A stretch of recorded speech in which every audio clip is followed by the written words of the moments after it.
Shae's Tarot. So of course I told you guys it's gonna be a video before this week let out. We're gonna jump back into numerology, of course, today. Today we are going to talk about karmic numbers in numerology, especially because it does pertain to also really life path numbers.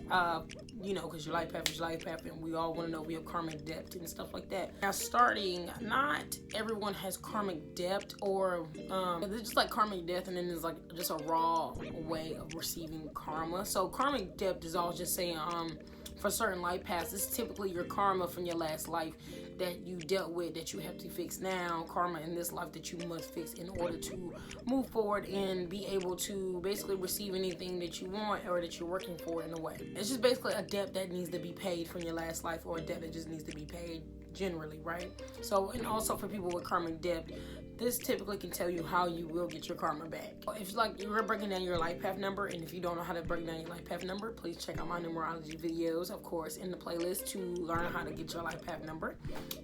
So if you have the life path number 13, 16, and 19, which all reduces down to 4, 6, before they get reduced to their final of 13, 14, and 19, which for that they'll all reduce down. If you're still confused, those life path numbers from that are 4, 5, 7, and 1.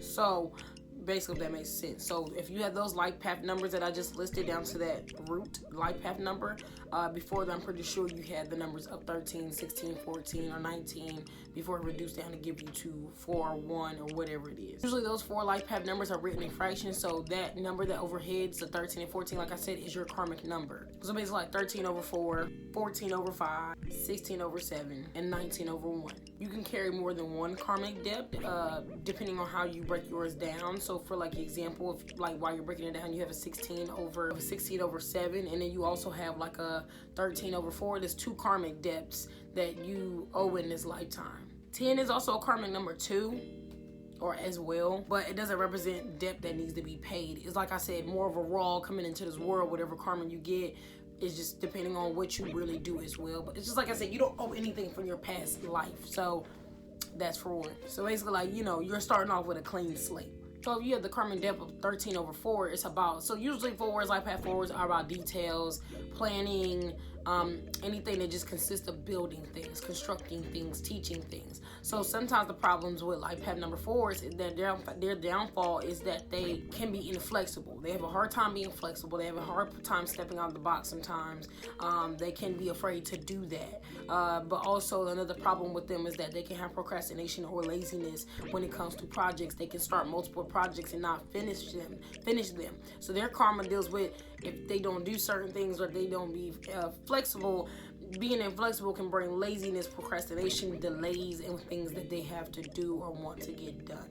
So they're hardworking people at the end of the day, but these people have a hard time basically taking risk, or healthy risk, or don't know how to take a healthy risk at times. It can overwhelm them. So once they're capable of being flexible and completing things that they started, the universe will grant them a lot of things that they've been asking for more than they realize. 14 over 5, or life path number 5, is about moderation. That isn't a karmic thing that you guys could deal with. Moderation, staying above certain alcohols, drugs, and things. And not saying you can't smoke weed, not saying you can't drink, but you probably are a person that can get more consequences depending on what you do when you're drunk.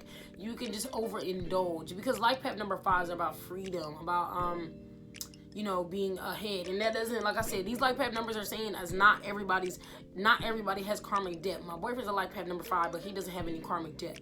So like I said, it just depends on what, before you finally reduce it. If you have those numbers that I listed right before you get to your final number to find out your life path number, then yes, that I'm talking to you. But it's not a bad thing, like I said. Just want to reiterate. I don't want life path number 5s and whatever just walking around and thinking that they did something. So if you have 14 over 5 for your life path number, you have to avoid being addicted to anything. You are more prone to be addicted to things, or enjoy things a little bit more than people would enjoy, typically in numerology. Also, addiction can also be to people. So deep falling in love with people, because life path number 5 as well loves some romance and adventure, okay?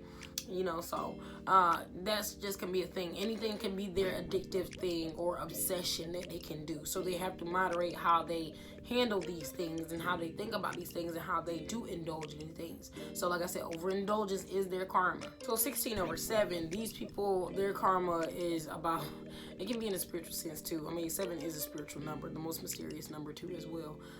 This could be about your communication, your past love life, and your karmic, this is your karma from your past love life, how you dealt with that past love life. You could have been irresponsible in your past lifetime when it came to loving people, very irresponsible, how people felt about you and how you felt about them. People, their karma is that they can have a hard time communicating and maybe even be honest about completely what they're thinking or what even they're doing. Now, like I said, not saying these people are bad people, but like I said, they can be very secretive, which can be damaging to their relationships because it does seem like you're hiding something. Also, or if you are that karmic debt, you may tend to hide things and be very secretive, and that can damage a relationship. So your responsibility is to be open.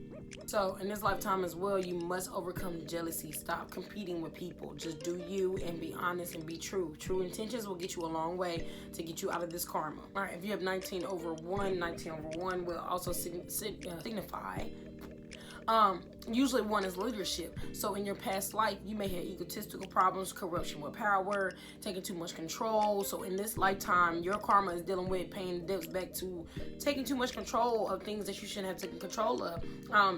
You're putting power over people that you shouldn't have put power over. You have to learn how to play well with others, because that can be a bad thing or a karma thing for them, is that, or their downfall is that they can't play well with others. You will have to learn how to stand up for the underdog. Basically, you have to help people to come up too. Not saying that is your service, but in a sense, let everybody else eat too. Help people eat. You help them eat, help you eat. Keep the exchange equal. Please do not feel like you don't have to work with people. Sometimes you have to. If you fulfill basically your obligations for anybody that has these karmic life path numbers, if you fulfill your obligations and stuff, it goes to the cosmic bank and it will be fulfilled. And of course, you will be debt free from that point. So just in this lifetime, you just have to do that, and you want to worry about maybe if you don't want to come back to Earth, depending on what your job is that, you know, you can be finally completed and done and can sit wherever you want to sit in the spiritual realm. So yeah, so I hope that was pretty, like, you know, made sense and stuff like that. The karmic numbers are not usually talked about in numerology, but I think they should be, so at least some people can know why certain things are happening to them because of certain things, or why certain consequences are happening to them. For the rest of you that do not have any karmic debt, like I said, clean slate, not necessarily, but we all do have our karma still, but we do have your pros and cons. Like we said, check out the life path number video to find out your pros and cons that can happen to you for acting, I guess, the way you're acting at times. But yes, that is the karmic depth video, of course, for you guys. I'm going to bring more videos out, of course. And don't forget to share, like, comment, and subscribe. See you guys later.